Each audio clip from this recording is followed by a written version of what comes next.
Hello, everyone, and welcome to This Week in Hospitality Marketing Live Show number 453. I am your host, Lauren Gray, and thank you for joining us. Pardon the downtone in a public space while we're here in Paris and at our hotel, actually, and am doing the courteous thing by not talking too loud. So, with that in mind, I want to jump into today's topic pretty quickly.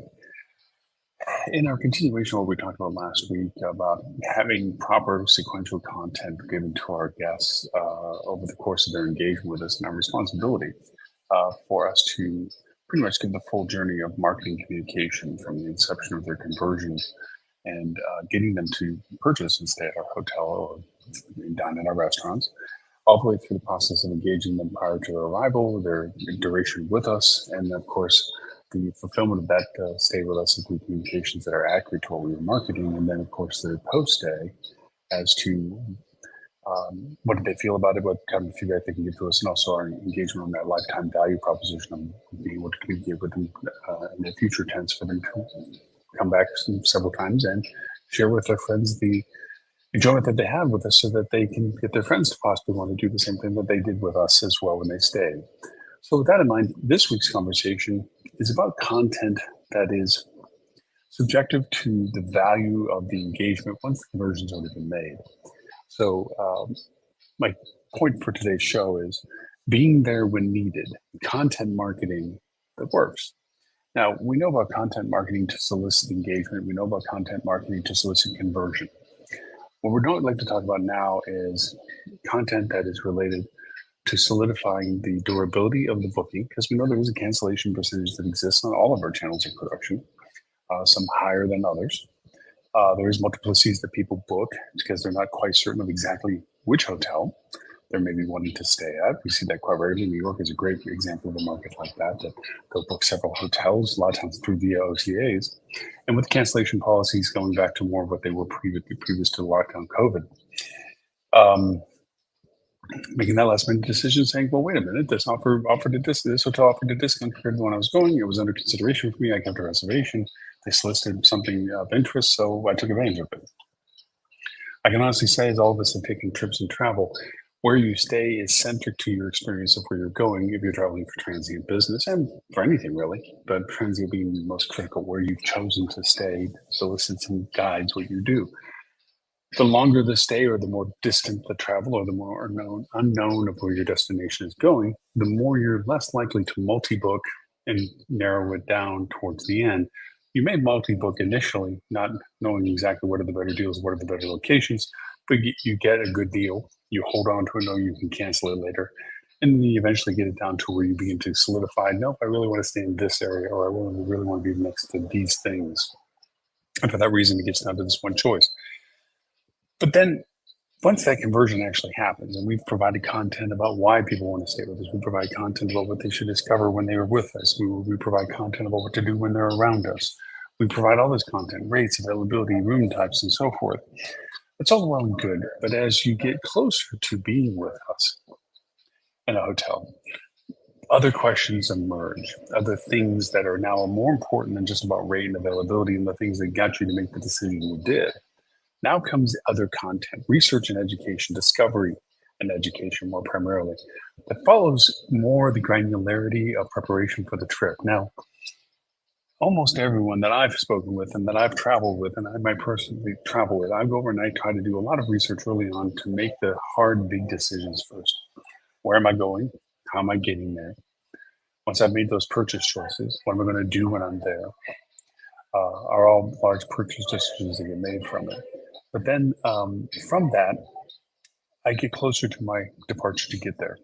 And now other questions have come up, things that I knew I would eventually get to, like, well, what taxi services are available? What dining choices do I have? What exactly are the events that are occurring right around the time that I am there? How am I going to get to them? And of course, if I'm traveling abroad as I am now, the details of how to use the transportation systems, public or should I try private? How easy is it logistically to get from where I am to where I want to go? Where is it that I want to go? What things do I want to make sure I get to take advantage of? Where's the biggest ball twine so I don't miss it? So I don't have the FOMO problem coming up. These are all things that require content, but the content isn't made for conversion value. It's made for authentication of discovery and education. Yes, you can do this research once you've immediately purchased a room and you're staying, you made your booking plans for a month out or whatever like that. But really, it's not a real heavy concern because you have a buffer amount of time. All of us are famous for procrastination. When we start getting very close to our departure times, we start getting very granular about the data and the content that we need, the things that we need to know better, or how am I going to get to the airport, or if I'm flying, where's the lounge? If I'm using a lounge, what am I to expect in the sense of baggage requirements, size variations, weight restrictions, and so forth and so on. Once I'm there, how am I going to get from the airport to wherever it is I'm going to be staying at? What are the things I'm going to be doing related to that? All of those things have a value proposition that needs to be best understood and listened from. Sorry, I'm slightly distracted, as I said, in a public place. So I'm trying to be very discreet about my conversations on the show without disturbing others around me. These are all things that require content that either has to go through the range of discovery, where you have to research it all over again. You have to find all the sources for this data. You have to find all these things that are relevant to you or of interest to you. And then from there, you begin to solidify your logistics to it. Or, and this is the part that I'm saying is of highly value to you, is if you can provide that level of content to your guests from the site that they've already become familiar with, which is yours. That in addition to what you've given them as content for marketing to sell them on the idea of converting, coming to your hotel, also is the requirement of giving the content that solidifies what they're needing to understand about staying at your hotel. This can be done in a variety of ways. A lot of it is content generated by your pages for things that are relevant to if people are driving to you for staying with you, or where's the parking? How do they park? How much does it cost to park? Is there places around the area that they should be concerned with about being able to park? What is the actual driving directions necessary to getting to you? What are the things that are important while they're there with you in the sense of the comings and goings? Do you have valet services? Is there hours for the valet services? All these are types of content variations that are important to make sure that are available to them so that they can solidify the granular details so that they're not unpleasantly surprised by the things that they come to want from you, and then in turn find out that they're unavailable or they don't live up to the expectations they have of them. So for that reason, you need to make sure you have the content that is helpful for people to, like I said, discover and educate themselves on the processes of what they're doing. So for those things in particular, those are easy things for a hotel to have on their website. Those are pages dedicated to their amenities. Those are pages that are dedicated to the nuances of things associated that they have a control over. But the other things that you need to include with it are the things that are not necessarily your pieces of content, that are more relatable to things that people need to be aware of based on what your hotel is or what it's available for in this location, the proximity of things. For me, for here traveling, was the value proposition of knowing the municipal public transportation, where the bus stations were, where the tram stations were, the metro stations, getting familiar and understanding where that is and what it takes to ride them. That, do I need a ticket to get onto a bus? Can I buy a ticket when I get on the bus? Do I need to purchase something prior to getting on the bus? Those are components that need to have some clarification so you don't get stuck so easily in the process of once here, not getting lost and not what to do. Do I always have to get a taxi or an Uber to do that? Those kind of details are critical to content pieces that you need to create. Now, again, the easiest way of doing this is through content pages that you create and put on your website about things that are helpful hints, a checklist, as it were, of things that people have to be aware of when it comes to staying with you. Once you get here, how do people drop you off? Is there a place to drop you off? Do you drive yourself and so forth, as I mentioned? I know I'm slightly redundant on the traveling aspect of it, but those nuances are critically important. One of the other things that's critically important is to begin to share the excitement of what they can do when they're with you. There's certain things that always happen around you. There's maybe certain museums. There's perhaps certain perennial activities, places that are famous that are around you that are landmarks. that are great for always referencing what you are. Now, Google My Business does a great job of giving you a lot of this content. They actually give you a wonderful proximity relationship. People looking up on Google Maps can see how close you are to something. It's not something you can control on your own listing of this, but you certainly can go over and use that information to your advantage if you are close to something. If it is something that is helpful in people's discussion of the value proposition of your hotel or resort to it, as to having that as a reference in your Google My Business. Being able to talk about the fact that you're in proximity of certain things, that there is information that is useful to it. So for that reason, giving that kind of content for people to discover more of the logistic requirements of what they're doing is critically important for people solidifying that they've chosen the right place, that they're staying in the right place for what they are interested in doing. A little bit of this also goes to the idea of what can you add to the story that isn't easily found in your market. Take case in point, where we're staying here in Paris. One of the intrinsic niceties of it is that it's not near the really large metropolitan highlighted tourist attractions. There's a benefit to that. You get more of a local feel, you get more local pricing. You have to rely more upon the local services. But it's easy to get to the things that you want to get to should you want to go to the attractions. It's if you can share that kind of information in your content, when you're, especially in people's pre-arrival of content.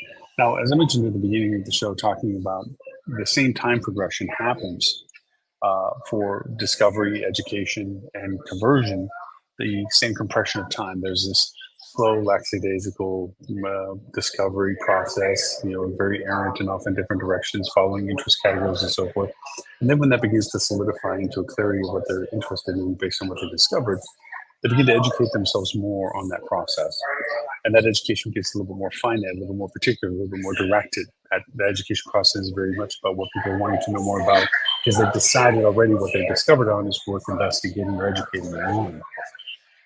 That then goes to a conversion. The same compression of time occurs when people are in preparation for their travels. There's a slow, lackadaisical, well, now that I've made my plans, I know where I booked my hotel, I know where I'm going to get, how I'm going to get there. Now comes a process of, well, now what am I going to do when I'm there? How am I going to get where I'm going to go when I'm there? What are the things? How's my day going to plan out? What are my days going to look like? How do I start them? Where do I get to? What are the amenities at the hotels? And it's easy to answer. But the larger expansion of education can be a huge value proposition to share as content on the pre-arrival process. We're so tuned in on pre-arrival processes as being simple conversions and confirmations. Somebody books, we confirm what it is that they booked. We then get a pre-arrival, we're looking forward to you staying here. Hope you're going to have a great time. Here's some generalized points of interest that we want to share with you, or things that you should be aware of that are very generalized. One, sharpen the point of the pencil a little bit and get a little more specific as to what those things exactly mean. That's the first step. The second is just don't leave it to a one singular message. As we all know, pre-arrival emails and content is the highest opening rates when it comes to CRM engagements. Why? It's because the people are receiving the information that they want most. They're wanting to know that the reservation has been confirmed.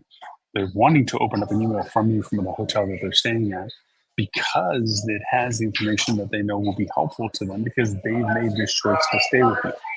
So for that reason, the data is very valuable to them, and they're more interested in it than just the casual solicitation that most emails come from of, hey, we're just going to send you some general information or sales pitching stuff. You have a huge opportunity to expound and expand on that value of interest from them on the pre-arrival. In that process, if knowing what brought them to the point of conversion with you, and the ability to know that they were there because of a campaign that was selected for family travel, or romantic travel, or soft adventure travel, or they're taking advantage of some particular offer because of their age category, or whatever have you. You can expand more on those things with content that might be more relevant. Let me give you a soft example of this together. If you're sending an ARP offer, 55 and older, and that content is about enjoying things that might be relevant to that age category of people, then you also can go over and expand on other points of interest of content that might just have a helpful value to them. Like the buses are easy to get on and off. They are low rise or high rise buses, or that uh, the metro stations and so forth have escalators and elevators that are located around you compared to others that may not. Or give admonishment that if there's a need for any sort of special services requirements or special needs travels, refrigerations or something, whatever have you, or a list of medical information or medical places around you, or a helpful guide of bullet points information that talks about, um, how to articles that about how to travel if you have medical concerns. These kind of things can go contextually to the group of people that you know might be more related to them. Now, if they don't respond to them, you don't pound them over with a pile of content that's specifically what you think they're interested in, but also you soft touch it. If they do engage with it, just like any workflow email campaign, if they engage with that type of content, continue that conversation of content with them. Give them more content related to it if they engage with it. If they didn't engage with it, then don't continue to send it to them. Pretty much in a pre-arrival circumstances, most times hotels refer to two instances: the confirmation information that's sent from a booking, and the one and only pre-arrival "we're looking forward to you staying" one, which is generic and kind of a single sales pitch. Either try to upsell you on stuff and things like this. Platforms have tried to expand on that value proposition of, hey, why don't you get a bigger room if it's available, or why not spend more with such and such on something you want to order? Now, obviously, if you have amenities that you need to schedule for, this is a good strong time to remind them of the need to pre-plan for those things. But also, it's a good chance to think that there could be a third interaction, which is more specific to what they booked or what they engaged with you as a marketer on why they booked, and use that content to be better hone and more an interactive, reliable, conditional email that goes to them, or content that they've allowed to say that they are willing to have texted to them or what have you. Other means of communication, other channels of communication. Maybe invite them into a closed loop communication in which, because they're a guest that's arriving, rather than keeping it on an email exchange that they might not want to keep in contact with, maybe they want to get into a community-based relationship where there's more of an open concierge engagement of, hey, reach out to us in this form, this community, and ask us questions that come up about things. Have this as an active one now. Obviously, AI can come into as a part of that and help in that process. As in the sense of content generation, first level one kind of communication of content kind of things. But also, it gives an interesting solicitation of where you could, in a post-stay environment with your guests, engage with them to solicit to them a means of giving some sort of residual guidelines that they wish they had known before they arrived. Once they got there, they discovered, or things that they found that was the most beneficial while they were there with you, and allow it to leave like a diary, as it were, a journal behind on them, that by the questions of how they answered them are helpful for people that are arriving to them.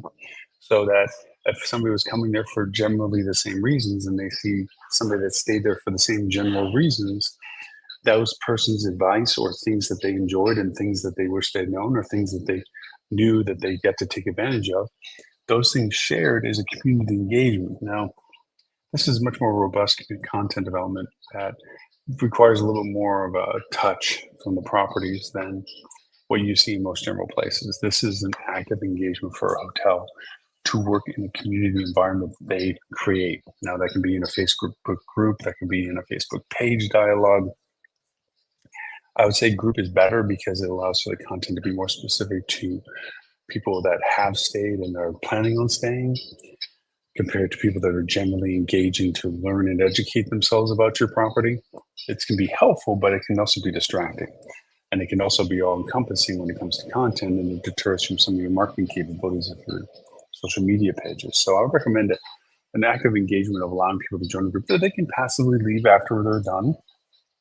They don't need to keep involved with a group at a hotel that they're not going to be staying with that in a while. But if they can leave residual comments that you can solicit from them in a post-stay engagement CRM relationship, then it gives you more content to use in the dialogue for preparation of those people that are coming to your hotel in a future stay environment. So the idea of creating content as marketers in a pre-arrival circumstance is the same, as I said, in a conversion circumstance. It's slow in the discovery, faster in the education, collectively into the conversion. Same too in the pre-arrival. It's soft in its intent of wanting to spend time with to learn more, a little more concise when it gets to more specific things that they need to have much more granularity and direct interest information on. And then there is the high pressure affirmational. I'm very clear on what it's going to take for me to get from the airport to the hotel, and make those arrangements as to where you've already contributed, helping them with content, as to choices that they should make or ways that they should do it better. Information of which services might be more equitable, ones that you found that are very good historically as a hotelier for what you know works better than others. And by sharing that kind of content with them prior to their arrival, it solidifies the trust and relationship with you. And from that, you have active communication with them that reaffirms with them that you are following through with what you sold them on for them to have stayed with you. Now, in this process, there are some tools that are beginning to get a little bit more robust. Google My Business has always been a mainstay of how you can communicate effectively, specifically to people that are directly interested in you, in your business. You can do a lot of things with Google My Business that can expand local interest, local information content. You can add events to GMB. That allows you to be associated with constant landmarks and attractions in your area. Those are one ways that you can GMB.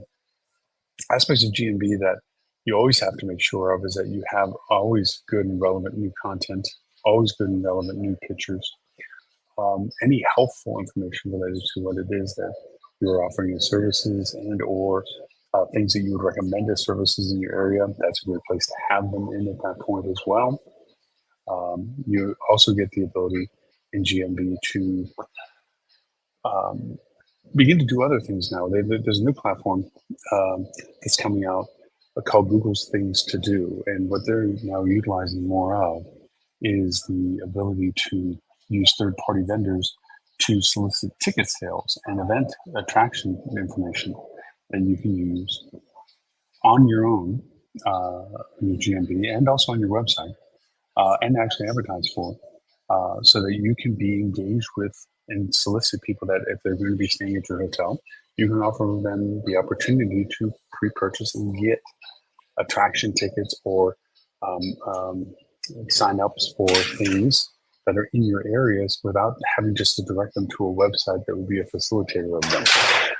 One thing I can say that it's always difficult is to get that authenticity and trust in a hotel that is recommending this is the place you go buy a ticket to a concert that's nearby, or this is the place that you buy a ticket to an attraction nearby. I'm wondering, is this the official one? Is this just the one that the hotel's getting compensated for? There's a lot of ambiguity to the trust factor that has yet to be developed because they haven't stayed with you yet. Google Things to Do is trying to solidify that by bringing the authenticity of the legitimate ticketing services to these services into a platform that can actually be used to sell tickets for in venues that want to offer them. The really cool part of the GMB is that you can also create ad campaigns related to those events and attractions in which you can feature your hotel in. So it's a new and expanding area, very new actually.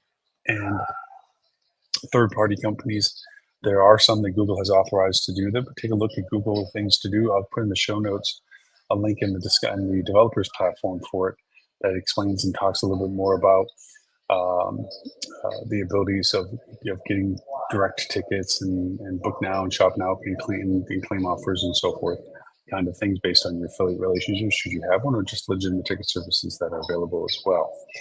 But the last thing I would like to bring out about all of this is that in your process of content, the strongest tool that you have is the content you can produce on your own website and use it as your own references in your shareability with your guests, both potential guests and more importantly, your arriving guests. I would also say that your next best content availability is to provide helpful services that are hard to find elsewhere and you provide them.